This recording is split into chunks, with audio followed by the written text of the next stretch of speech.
Naaresto ang dalawang individual sa isinagawang operasyon laban sa iligal na sigarilyo sa Quezon, Palawan. Patrolwoman Desiree Padilla sa balita.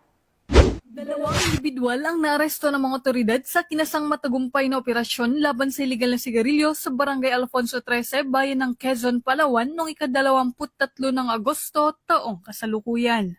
Ang operasyon ay sinagawa ng Quezon Special Boat Crew, 2nd Special Operations Unit sa pangunguna ni Police Lieutenant Richard Rodriguez, katuwang ang Quezon Municipal Police Station, Bureau of Customs, Coast Guard Intelligence Group Palawan, Coast Guard Counterintelligence Division Palawan, at Philippine Tobacco Institute. Kinasang search warrant sa may-ari ng tindahan na kung saan nadakip ang mga suspect na sina alias Omar at Payman sa nasabing operasyon. Sinampa na laban sa kanila ang kasong paglabag sa Republic Act No. 10643 o The Graphic Health Warnings Law matapos na makumpiska ang mga sigarilyong walang kaukulang babalang pangkalusugan. Naisailalim ang reklamo sa inquest proceedings noong ika-24 ng Agosto taong kasalukuyan.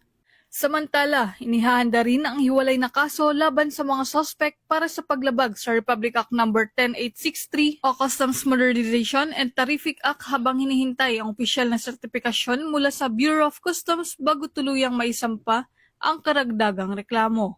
Binigyang diin ng mga otoridad na ang operasyon ay bahagi ng mas pinaigting na kampanya ng pamahalaan laban sa ilegal na produkto.